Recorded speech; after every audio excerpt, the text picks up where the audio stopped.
आज हम आप लोग के सिलेबस में हिंदी जो चैप्टर है, तो हिंदी जो विषय है उसमें दो हिंदी चलता है। एक हो गया गोधूली मोटा वाला और एक चलता है पतला वाला।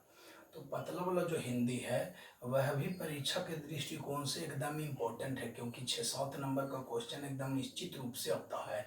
इसमें 5 कहानी है, तो 5 कहानी में कम से कम पहले टर्मिनल एग्जाम के लिए 2 कहानी एकदम पढ़ना अनिवार्य है। तो कहानी को अच्छे से आप लोग एकदम सुन लीजिए ताकि किसी प्रकार का कोई दिक्कत ना हो, चूँकि कहानी जब टंच रहेगा तब वही आपको क्वेश्चन आंसर बनेगा, अन्यथा नहीं बनेगा। अब एक एक अक्षर हम यहाँ से पढ़ करके बताएंगे, तो बताइए 8 पेज का ही कहानी है, कैसे बन पाएगा? वो आप घर पे देख लेंगे, हम शॉर्टकट में कह देंगे। क्वेश्चन आंसर आपको बेफिक्र रहिए, विश्वास आप लोग जानते हैं पहले से भी, तो हम शॉर्टकट में कहानी कह देंगे, आपको question answer A to Z सब बन जाएगा। तो देखिए, समझेंगे बढ़िया से। यह जो कहानी है, इस कहानी का हेडिंग है पहले चैप्टर का, दही बली मगम्मा। जैसा कि नाम से ही स्पष्ट है, याद रखेंगे कि मगम्मा एक अधेड़ उम्र की महिला है। बता देता हूँ, अधेड़ उसको कहा जाता है जो 50 साल से ऊपर का पुरुष या महिला रहता है, उसको अधेड़ बोलते हैं। तो मगम्मा है, वह क्या काम करती है, तो यहाँ पे बोर्ड पे ही हेडिंग में ही लिखा हुआ है कि वह दही बेचने का काम करती है। और वो जो मगम्मा है वही इस कहानी की मुख्य पात्र है। जैसे अगर फिल्म हम देखते हैं तो फिल्म में भी कोई वो मेन हीरो होता है ना, तो उसी प्रकार से इसमें जो है मेन हीरो या कहिए हीरोइन, मेन हीरोइन कौन है, तो मगम्मा है। इसी के इर्द गिर्द यह कहानी घूमती है। तो इस कहानी के जो लेखक हैं वो श्रीनिवास हैं। और याद रखेंगे कि यह एक कन्नड़ कहानी है। कन्नड़ कहानी का मतलब कुछ हो गया, कर्नाटक जानते हैं कि भारत का एक राज्य है कर्नाटक, तो कर्नाटक राज्य से संबंधित ही कहानी है, इसलिए इसको बोलते हैं कन्नड़ कहानी। ये दोनों ऑब्जेक्टिव भी होता है। तो देखेंगे कहानी का स्टार्टिंग है कि मगम्मा जो है कर्नाटक के आसपास के गांव माने अबलूर की रहने वाली एक महिला है। अबलूर की रहने वाली एक महिला है। वह बंगलोर में जा करके दही बेचने का काम करती है। दही बेचने का काम करती है, और जिस गली में वह बेचने के लिए जाती है दही, उस गली में सबसे प्रारंभ में ही एक और महिला रहती है जो कथावाचक भी इस कहानी की है। क्वेश्चन भी है कि इस कहानी की कथावाचक मतलब बोलने वाली कौन है, तो कथावाचक भी हैं। तो उनका जो घर है वो सबसे स्टार्टिंग में शुरू में ही है। उसको जो मगम्मा है वो माँ जी कह के बोलती है। अपना जितना भी दुख दर्द पीड़ा है वह मगम्मा जो है वह उस माँ जी से व्यक्त करती है, उनको बता देती है। और मगम्मा दही बेच करके जब उधर से आती है भी, तो माँ जी के पास रह करके अपने घर परिवार का पूरा वृतांत उनको सुनाया करती है। मगम्मा का एक बेटा है, उसका शादी हो गया है, यानी बहू भी है, और उन दोनों का एक बच्चा है, जिस मैंने कह सकते हैं कि मगम्मा का एक पोता भी है। मैंने मगम्मा का ये परिवार है। मगम्मा के जो पति थे वो मगम्मा को छोड़ चुके हैं। मैंने इस प्रकार से मगम्मा एक प्रकार से कही है कि वह विधवा वाला जीवन व्यतीत कर रही है मगम्मा। तो मगम्मा जो है दही बेच बेच करके अपना और अपने परिवार का बड़े अच्छे से भरण पोषण करती है। लेकिन एक बार होता है क्या कि मगम्मा जो है आ करके माँ जी के घर में बैठ जाती है और अपना साड़ी का जो अचरा होता है उसको से आंसू पोंछने लगती है। इस पर माँ जी पूछती है कि क्यों रे मगम्मा, क्या हुआ रे?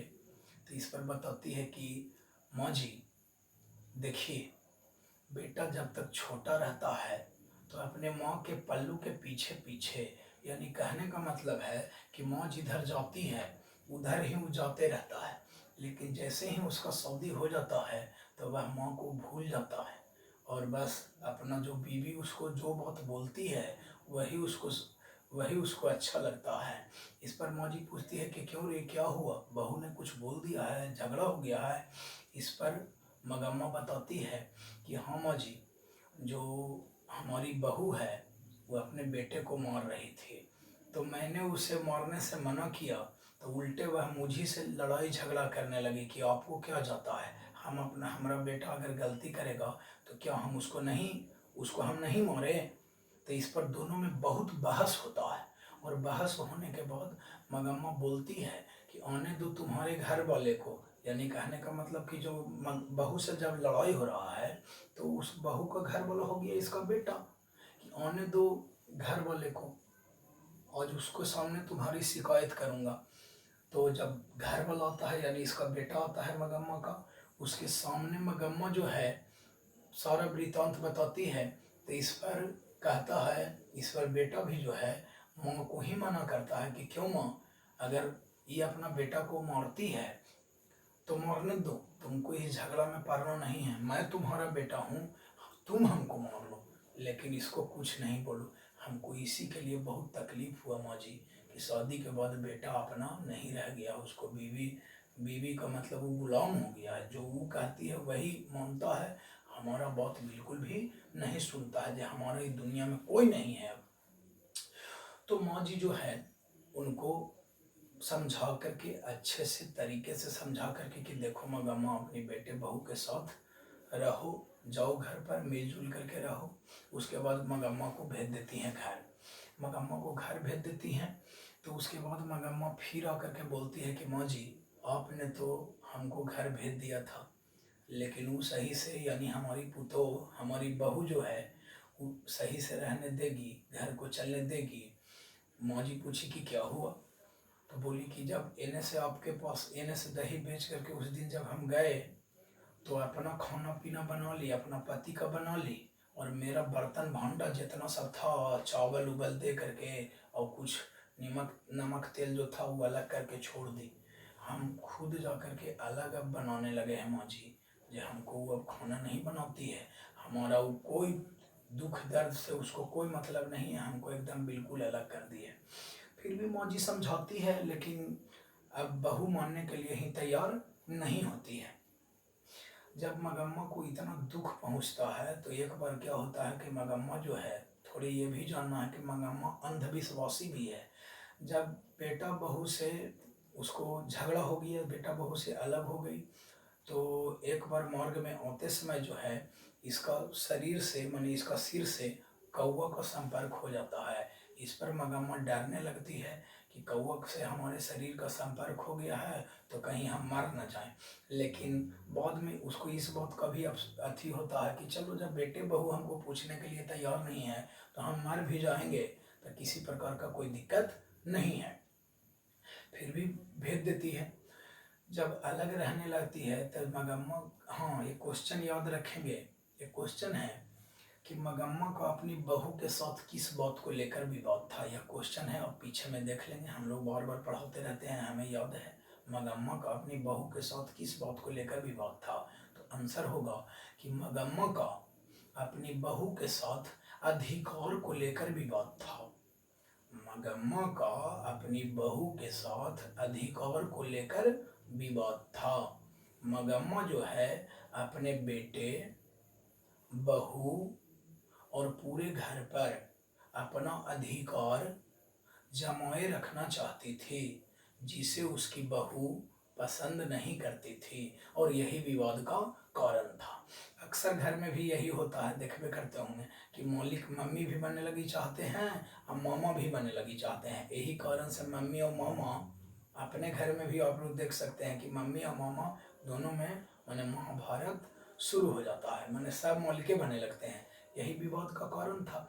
जब बेटा से ये अलगे रहने लगी तो मगम्मा के गांव का एक जुआड़ी और लंपट व्यक्ति, लंपट का मतलब होता है लफुआ, लफुआ व्यक्ति था, उसका नाम था रंगप्पा, याद रखेंगे नाम, रंगप्पा।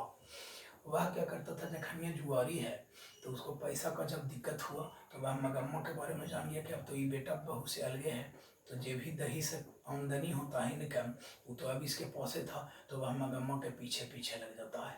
दोपहरिया और में मगम्मा जब आने लगती है, माने खंधा तरफ से भी जब आने लगती है, तिरछे खेत तरफ से, तो रंगप्पा जो है उसके पीछे पीछे आने लगता है और मांगता है कि मगम्मा कुछ हमें धन दो, कुछ मुझे रुपये की आवश्यकता है जो तुमको हम बाद में लौटा देंगे।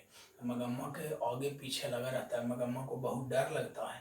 एक बार क्या होता है कि बीच रास्ते में मगम्मा को कहता है कि मगम्मा तुम कितनी अच्छी हो, और ऐसा कहते हुए वह जो है मगम्मा का हाथ पकड़ लेता है। हाथ पकड़ने का मतलब हो गया कि गलत नियत से मगम्मा को छू देना, है ना। यानी कहने का मतलब कुछ ये है कि ये क्वेश्चन भी है कि रंगप्पा कौन था और वह मगम्मा से क्या चाहता था।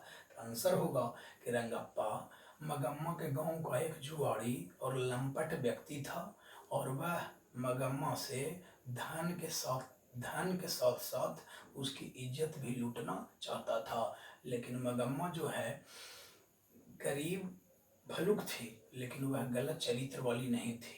वह उसको दुत्कारते हुए वह जो है वहाँ से चली जाती है, और उसको जब मगम्मा को डर न लगने लगता है तो वह अपना पैसा जो एकत्र करती है वह माँ जी को ही देती है कि आप अपना बैंक में जमा करवा दीजिए। तो माँ जी भी बोलती हैं कि ठीक है, मैं अपने पति से पूछ करके और जमा करवा दूंगी।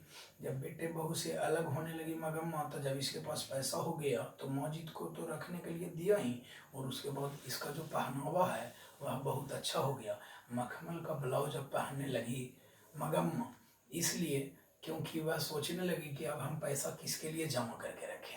जब बेटा बहू ही नहीं है तो कम से कम अपने आप में पेन ओढ़ करके और बढ़िया से खा पी करके ही पैसा हम खर्चा करेंगे। अब किसके लिए जमा करके रखे जब बेटा बहू है ये नहीं है।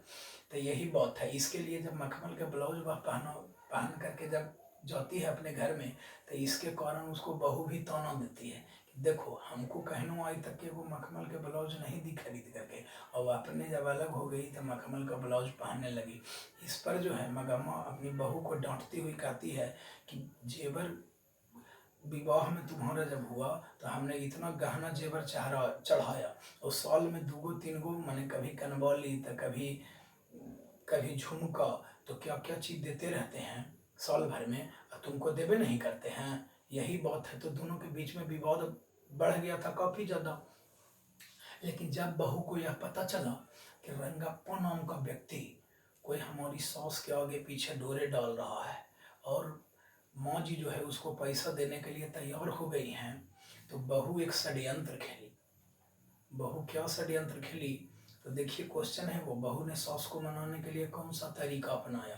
तो देखिए क्या तरीका, स्टोरी सुनेंगे। बहू जो है, चूंकि मगम्मा को पोता से बहुत प्रेम था, छोटा बच्चा था इस बच्चा से सबको बहुत प्रेम रहता है, तो मगम्मा को अपने पोता से बहुत प्रेम था। तो बहू जो है अपना बेटा को पला ही एकांत में ला करके अपना रूम में सिखा देती कि देखो दादी तुमको प्यार करती है, दादी तुमको मिठाई देती है, दादी तुमको दही देती है खाने के लिए, तो दादी के पास ही रहना, और हम तुमको बुलावेंगे तो तुम किसी भी हालत में नहीं आना, आवेगा तो तुम्हारा पैर और हाथ तोड़ देंगे। माँ सिखा दी थी।